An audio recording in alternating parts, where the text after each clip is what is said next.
मुख्यमंत्री एकनाथ शिंदे आणि उपमुख्यमंत्री अजित पवार यांच्यात फाईलवर सही करण्यावरून झालेल्या सवाल जवाबाची कालच्या मंत्रिमंडळाच्या बैठकीत नगरविकास खात्याची फाईल सहीसाठी अजित पवारांसमोर आली आणि फाईल पूर्ण वाचल्याशिवाय सही करणार नाही अशी प्रतिक्रिया अजितदादांनी दिली।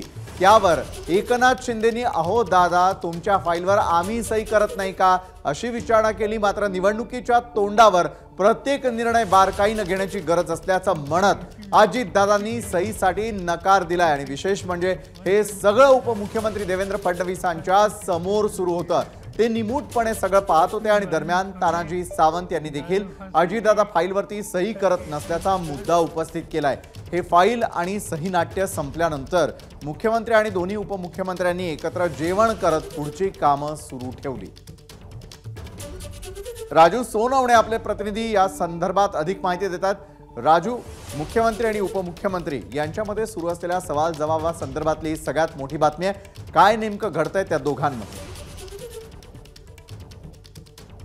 विशाल, पाहतो आपण काल मंत्रिमंडळाची बैठक पार पडली आणि या बैठकीमध्ये राज्याचे प्रमुख त्यामध्ये मुख्यमंत्री एकनाथ शिंदे आणि उपमुख्यमंत्री अजित पवार यांच्यामध्ये जी आहे ती खडाजंगी होताना पाहायला मिळाली। काल मंत्रिमंडळाची बैठक सुरू असताना अचानकपणे जे आहे ते नगर विकास विभागाची एक फाईल आली आणि त्यावरती सहीसाठी जी आहे ती अजित पवारांकडे गेली।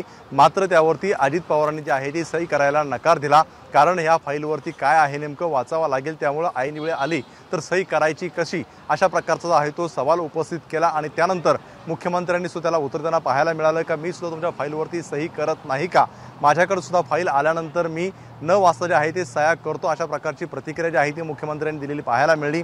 काही प्रमाणामध्ये आवाज जो आहे तो चढलेला होता, त्यामुळे हे सगळं संपूर्णपणे संवाद होत असताना कुठेतरी शिवसेनेचे मंत्री तानाजी सावंत यांनी सुद्धा मध्यस्थी करून माझी सुद्धा फाईल जी आहे विभागाची अडवली गेलेली आहे, अजित पवारांकडे ही फाईल आहे यावरती का सही होत नाही अशा प्रकारचा जो आहे तो प्रश्न उपस्थित केला होता। तर तिकडनं सुद्धा धनंजय मुंडे यांनी सुद्धा मुद्दा जो आहे तो उपस्थित करताना पाहायला मिळाला।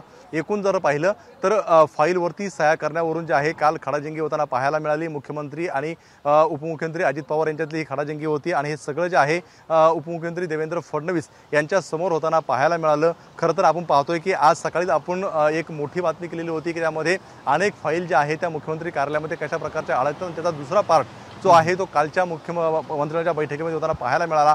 काही प्रमाणामध्ये जे आहे ते वातावरण जे आहे ते तणावपूर्ण पाहायला मिळालं होतं मंत्रिमंडळाच्या बैठकीमध्ये। मात्र त्यानंतर जे आहे ते कुठेतरी खेळीमेळीचं वातावरण निर्माण झालं आणि त्यानंतर कॅबिनेट संपल्यानंतर दोन्हीही उपमुख्यमंत्री आणि मुख्यमंत्री सोबत एकाच हेलिकॉप्टरमधनं जळगावला गेलेलं पाहायला मिळाले। मात्र कुठंतरी महायुतीमध्ये जे आहे ते फाईल असेल किंवा निधीवरून आहे तो कलगीतुरा होताना पाहायला मिळतो। त्याची हे दोन उदाहरणं जे आहे ते आपण पाहिलेली आहेत। त्यामुळे कालच्या मंत्र्यांच्या बैठकीमध्ये झालेली जो काही खडाजंगी आहे हा सगळ्यात मंत्र्यांसाठी जे आहे तो डोळे दिपवणारा होता। त्यामुळे आता इथून पुढच्या मंत्रिमंडळाच्या बैठकीमध्ये नेमकं याची काही सावध भूमिका घेतली जाणार आहे का, आयत्या वेळी जे काही विषय येतात ते बंद केले जाणार आहेत का, हे पाहणं सुद्धा महत्त्वाचं राहील।